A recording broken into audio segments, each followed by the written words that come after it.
rahmatullahi. Assalamu alaikum wa rahmatullahi wa barakatuhu. Welcome to another episode of Laylatul Qadr Bites with me, Brother Abdul Haleem, and Ustadh Mijanul Islam. Inshallah, in today's episode, we'll be talking about Tawbah. So the last one we talked about dua and how dua is important during these last 10 nights. So inshallah, I'll pass over to Ustadh now, and inshallah he will just give a short nasiha on Tawbah and why it's important during these blessed last 10 nights, inshallah. الحمد لله كفى والصلاة والسلام على عباده الذين اصطفى أما بعد السلام عليكم ورحمة الله وبركاته. My beloved brothers and sisters, Alhamdulillah Rabbil Alameen. Allah subhanahu wa ta'ala has allowed us to witness another month of Ramadan, and He has allowed us to witness the last 10 days of Ramadan, and inshallah ta'ala He allows us to witness the nights of Laylatul Qadr. Now inshallah ta'ala I'll take a few minutes to talk about the power of istighfar, tawbah, and how can we do tawbah, and what does tawbah do in our life. Now a hadith comes to my mind, and I don't want to scare anyone, but a hadith comes to my mind of the Prophet sallallahu alaihi wasallam, and he says that kullu bani adam khattabun wa khattabun at-tawwabun.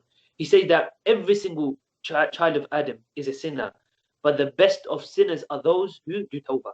Now realize, my brothers and my sisters, don't feel bad about this. Every single Muslim, we do sins without knowing. Some do intentionally, some do unintentionally. But remember one thing, that's the reason why Allah gave tawbah. Allah says in the Quran, Inna Allah yuhibbu tawabin wa yuhibbu al-mutatahhirin. Allah Azza wa Jalla says that He loves those who do tawbah. He wants us to do tawbah. That's why He gave us tawbah. Hence why people, when we do fall into sin, Allah doesn't just think, okay, you're a sinner, forget you. This is the reason why Allah gave us tawbah. And one of the most powerful ways we can do tawbah to Allah subhanahu wa ta'ala, again, everything, there's a link to it. One of the powerful way we can do it is through dua. And what dua should we be doing is astaghfirullah. Very, very light on our tongues. Astaghfirullah, astaghfirullah. If the Prophet sallallahu alaihi wasallam says that whoever so recites astaghfirullah, istighfar 100 times a day, Allah subhanahu wa ta'ala makes the fire of Jahannam haram for him. Subhanallah. Whoever so recites astaghfirullah 100 times in a day, Allah subhanahu wa ta'ala takes the fire of Jahannam away from him. He won't even witness the fire of Jahannam. So keep in mind one thing is that we will never be perfect. Only the Anbiya of Allah subhanahu wa ta'ala were perfect. Everyone after him, everyone after the Anbiya and the Prophets were sinners. Even from the Tabi'een, the Sahabas, they made mistakes, but we always turn back to Allah subhanahu wa ta'ala. Remember, Allah is not in need of us, we are in need of Allah subhanahu wa ta'ala. And again, something I always reiterate, if you look at my talks, I always say that if you were to do a self-assessment, and if Allah subhanahu wa ta'ala was to take you away in that moment, when you're listening to this talk, or whenever, or however, would you be happy with yourself? If you just do a quick evaluation of your life, whatever you've done in your life, and Allah was to take you away without you doing tawbah, do you think that you will be happy with yourself, number one, or with Allah subhanahu wa ta'ala be happy with yourself? And I'm sure 95% of us will say no.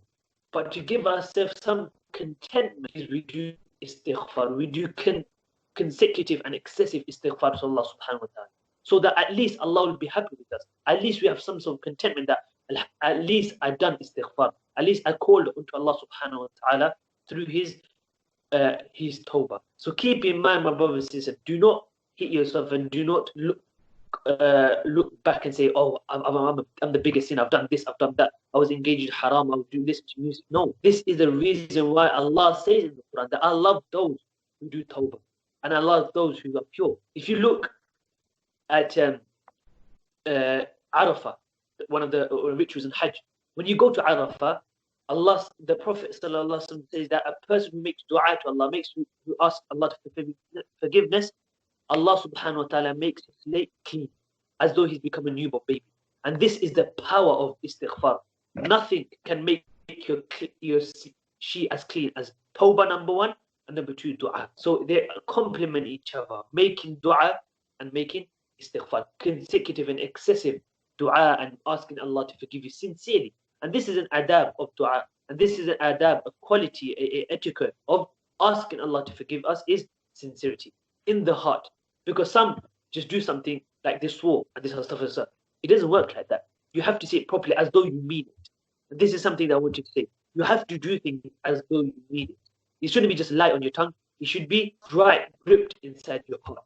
When you do it from the heart and not just from the tongue. So keep that in mind, my brothers and my sisters, that istighfar is very, very powerful. Istighfar will give you contentment in your heart. Istighfar will open up your heart and open up your mind. And istighfar, again, like dua, will take you a very, very long way.